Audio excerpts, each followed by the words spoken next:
Good morning, my brothers and sisters. Thank you so much for tuning in to the podcast number 29. I think you are going to be encouraged today because that's what this passage is all about. Thanks for joining us. We are finishing up a section of the Bible that is the farewell discourse. It runs for about 3 chapters at the end of John. There's one more chapter left, which is called the Great High Priestly Prayer, and then Jesus is arrested and the whole crucifixion process starts. So these are precious, precious words. And the verse that we're going to talk about today is the watershed between the farewell discourse, which runs chapters 14, 15, and 16, to the high priestly prayer, which is chapter 17. Very critical thing. Jesus has just talked about how the disciples are going to be scattered, and the Father continues to love them, but also that he is not alone, that the Father is meeting Jesus in this hour, critical hour, that the Father and Son are going to be in intimate fellowship, and he's going to have this presence of the Father. And then he says this concluding verse to the disciples. Here it is. John 16:33, famous verse.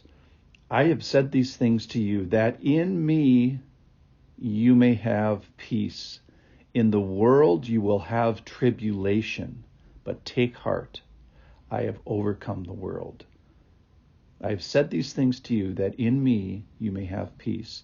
In the world you will have tribulation, but take heart. I have overcome the world. So let's just run through this.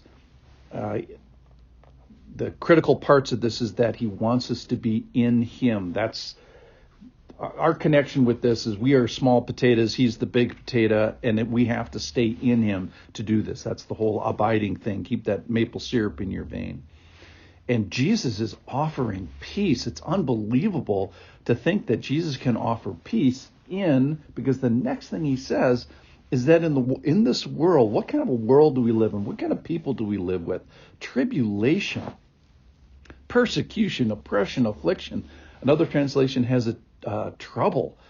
So that's the environment. That's the milieu that we're in, and he wants us to take heart. Why? Because he's the one that has overcome, and we get to be in communication with him. I've said these things to you, so remember them. Let the Holy Spirit work and bring these things to your memory. Looking at it in a negative way is, I think, like, for example, the passage in me. Well, there's probably a temptation for us to live life apart. So let's be careful about that. In me you may have peace. Well, that must mean that peacelessness reigns in our world today, and all you have to do is read the paper, turn the TV on. It's all over the place. In the world you will have trouble. Oh my goodness. The people say that man is basically good, just have never turned the TV on. There's this terrible world out there, and sinfulness and greediness and all the things that are a part of our world that needs to be overcome. And he says, in this milieu, don't lose heart. One of the translations actually was to be enheartened, enheartened, to be buoyed up in your heart. And just to realize you're not alone. So we can get all these things wrong. So let's be careful. We can have peace with God. What kind of a God? Well, he's an overcoming God. So let me just talk about overcoming for a second. It is the strongest word of victory that there is. It's conquering, coming in first place. The enemy that's opposed to this is vanquished.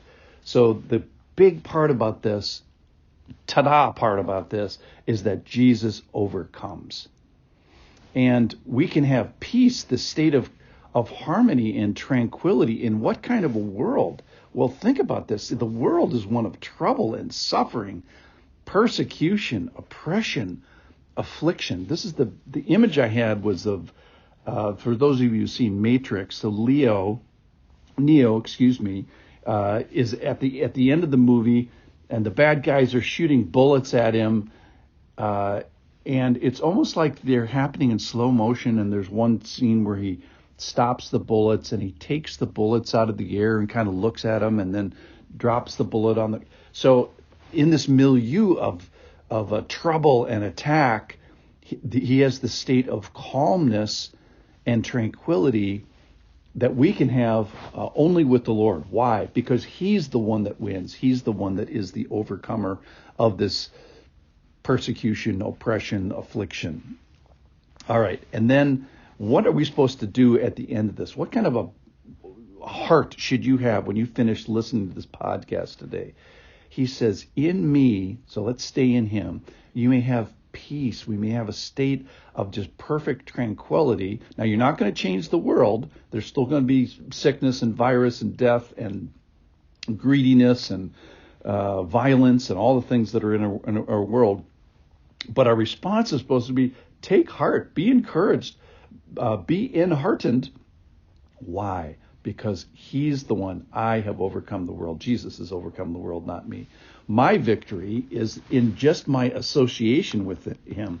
1 John 5 basically says that everyone who is born of God overcomes the world. And this is the victory that has overcome the world, our faith. Who is it that overcomes the world except the one who believes that Jesus is the Son of God? That's 1 John 5:5. So how do we get to overcome the world? Just by our participation. That's it. All right, so here's the big thing about today is he's overcome the world. He wins.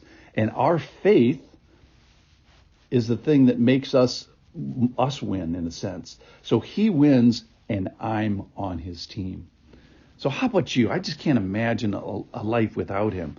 This world of greed and lust and hate and ugliness and enmity with God, we can walk through it like Neo of the Matrix with a calmness because the Lord has won the victory in a dramatic, vanquishing sort of a way. What is our world like? It is a world of trouble. You know that. I know that. But take heart today because Jesus has overcome the world. What a great, encouraging message as Jesus is just about ready to go to the cross that he leaves the church with. Thank you for listening. I pray today that you may be encouraged, that you may have heart, that you may have peace, because he has overcome. Thanks for listening. See you tomorrow.